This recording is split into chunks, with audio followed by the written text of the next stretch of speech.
Mr. President. Senator from Indiana is recognized. Mr. President, today, and in fact probably just concluding, congressional leadership on both sides of the aisle here are meeting with the President to try to break this current impasse on the debt talks. As the President said in a press conference earlier this week, right now, and I quote, "Right now we've got a unique opportunity to do something big."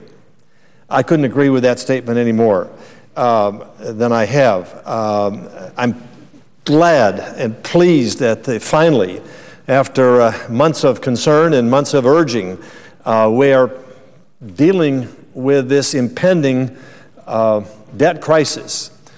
Time is running out. The leadership is now meeting. We'll be getting reports on what has come from that.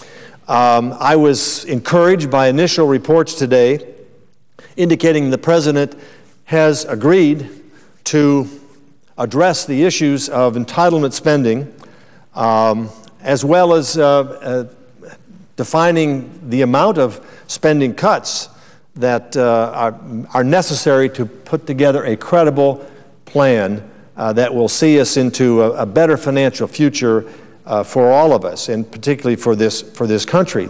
I've been discussing the necessity for a comprehensive solution to our problem ever since practically day one of this session in my return to the Senate, indicating that the current process of spending way beyond our means simply cannot be maintained and sustained, and that we have to address it, not after 2012, but address it now.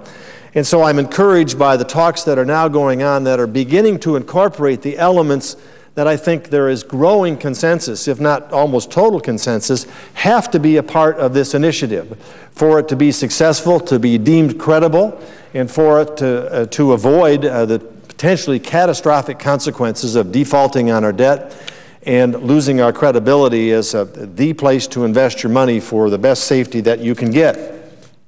I don't have to go through the math, spending again, but I will just briefly, spending $3.7 trillion a year when you are only taking in $2.2 trillion a year is simply unsustainable and is driving us toward the cliff of bankruptcy and inability to pay our debts.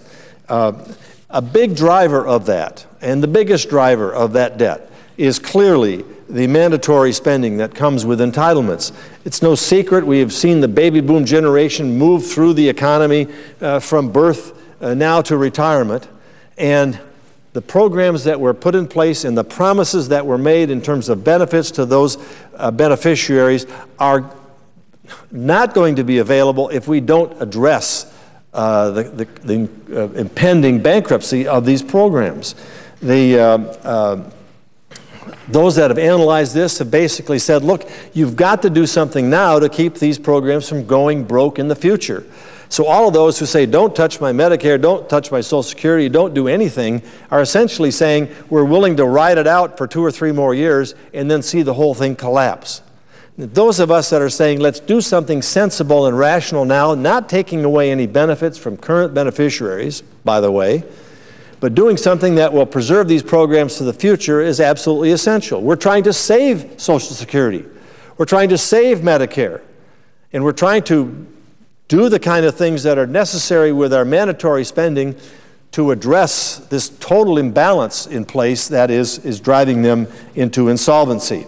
So I would hope today that what we hear back from this meeting at the White House is a commitment to go forward with a comprehensive approach, including necessary cuts, duplications of programs, redundancies, fraud and abuse, things we just simply can't afford anymore, combined with an element of dealing with entitlements in a responsible way, and the mandatory spending, putting in the right enforcement mechanisms in place so that we don't renege on our commitments that we make, and also incorporating comprehensive tax reform. For months, the focus has been on cutting spending and tax increases.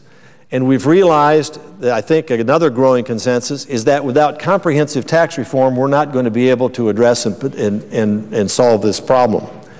The administration has, I believe, also begun to recognize this and acknowledge that comprehensive tax reform is necessary. Yesterday, Senator Wyden and I sent a letter to President Obama and to the congressional leaders that are participating in today's debt ceiling talks, urging them to include a timeline for comprehensive tax reform.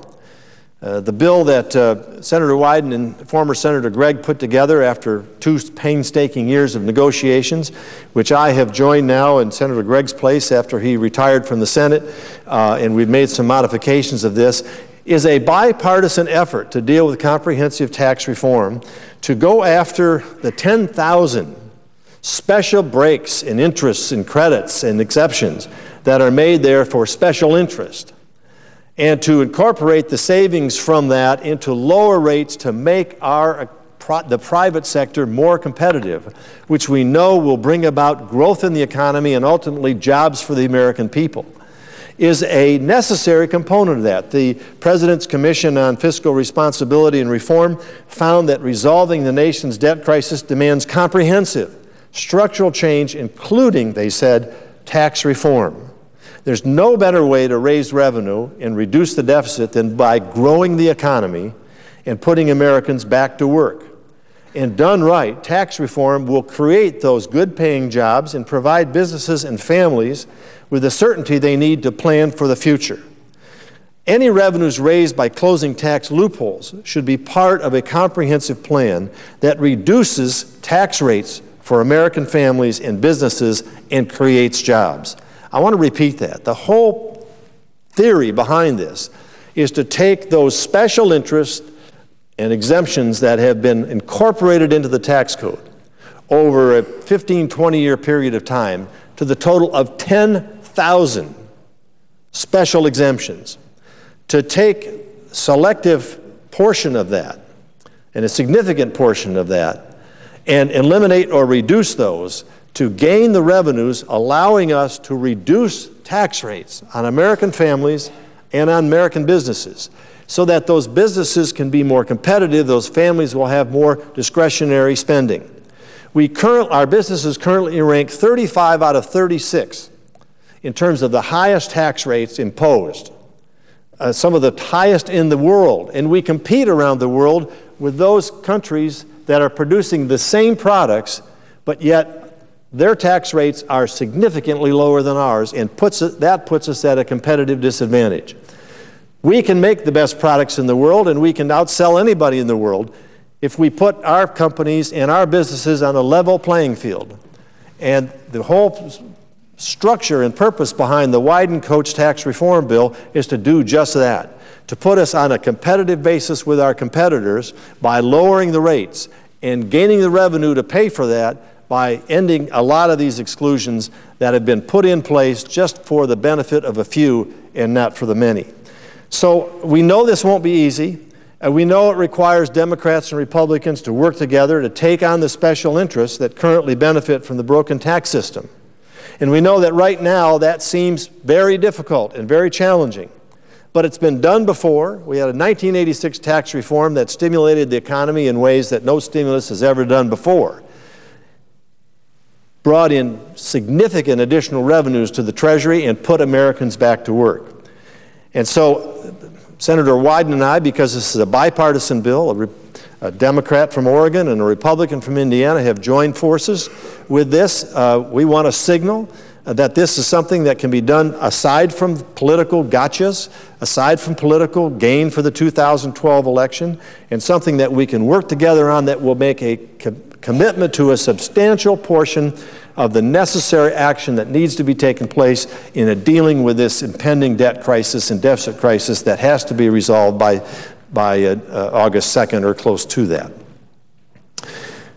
Some say, well, it can't be done in the time that's left. Well, we're at extraordinary times, and I think we have to set aside the conventional thinking and try to work toward what can and must be done.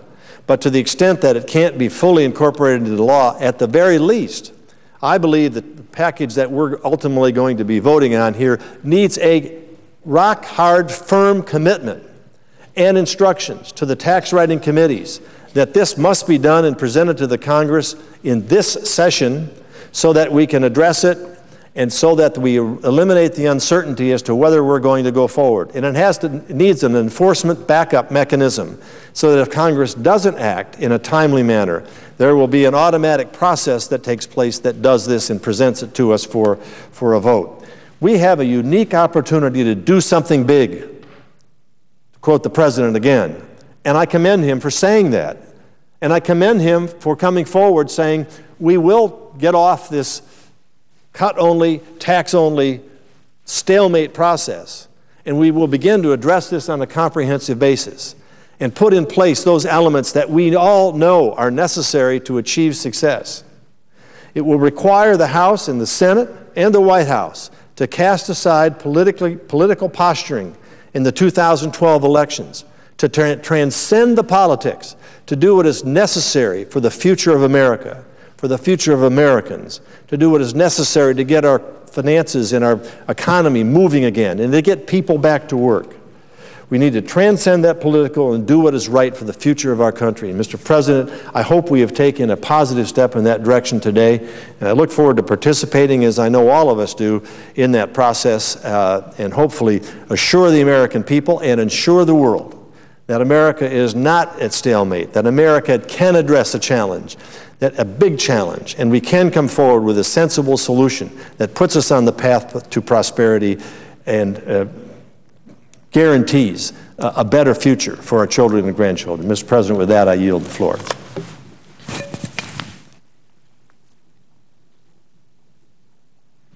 Mr. President, I note the absence of quorum. The clerk will call the roll. Mr. Akaka.